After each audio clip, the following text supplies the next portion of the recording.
C'est un piège. Et moi, j'ai compris. Finalement, bon, quand j'ai analysé la situation, je me suis dit, il y a une crise de confiance. Et là, je suis d'accord avec le professeur. Entre les deux. Entre les deux. Il y a une crise de confiance. Et Olivier est co-auteur de tout le malheur qui s'abat sur le Bénin depuis 2016. Il sait, il est convaincu que lorsqu'ils vont arrêter, lorsque Talon va quitter le pouvoir en 2026, lui-même, Olivier, il n'a plus de couverture. Talon, en tant qu'ancien président, va continuer quand même à jouir, qu'on veuille ou non, d'une certaine couverture de par ses relations avec les présidents de la sous-région. Olivier sera livré à lui-même. Donc Olivier dit, il faut que je me protège en mettant de parapluie, soit je prends le pouvoir moi-même, ou bien j'aide quelqu'un à prendre le pouvoir pour continuer à être puissant dans le système. D'où les histoires de OB, 26, tout ce que vous voyez là. Mais ce qui s'est passé là, je reviens encore là-dessus. C'est Talon qui a organisé tout, hein. Nous ne faisons pas de dur. C'est Talon qui a organisé tout avec la garde républicaine. Il appelle son ami Olivier, viens chez moi. Mais c'est méchant, honnêtement. Moi, je ne partage pas du tout leur vision, mais je souffre un peu quelque part pour Olivier. Bon, que les Béninois veuillent m'excuser. Ils m'ont dit, mais quand même, elle est devenue fou avec tout ce que lui a fait tirer sur les gens. Mais comment nous sommes des amis intimes?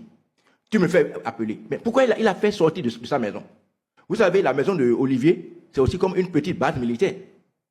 Donc, si on envoyait les policiers prendre Olivier à la maison, mais il y aura eu des tirs de feu, des échanges de feu qu'on ne pourra pas contrôler. Donc, on le sort de son environnement. Mais sa maison est militarisée à cause de quoi? Il est en raison de... Mais il est le vice-président.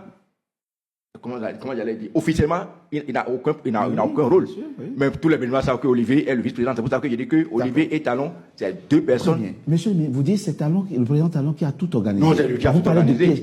Quel piège au fond? Mais c'est lui qui a tendu le piège à Olivier parce qu'il venait chez lui. Il était à quelques mètres de sa maison. Mais avant. Pardon?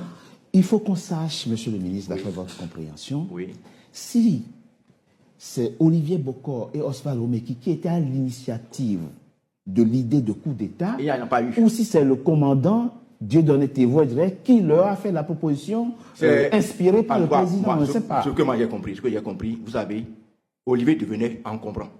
Et vous avez parlé tout à l'heure de Adjavon. Bon, le problème de drogue que le professeur évoque, moi je n'en ai pas connaissance. Je sais que les gens ont mis de la drogue dans le conteneur d'Adjavon à un moment donné. Oui. Bon, c'est parce que la justice béninoise a dit, mais...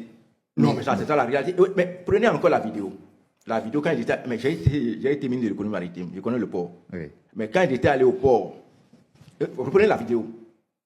Vous êtes venu, vous voulez faire un contrôle pour détecter une marchandise étrange.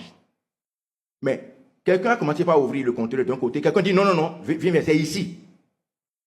Il était à l'embarquement du conteneur.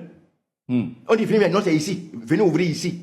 Ça veut dire que c'est eux qui ont mis la drogue dans le conteneur d'Adjamon. Le monsieur n'est pas là. Donc je reviens. Sur le piège, s'il vous plaît. J'ai compris que c'est le commandant de la garde républicaine qui est celui qui a organisé tout avec Talon.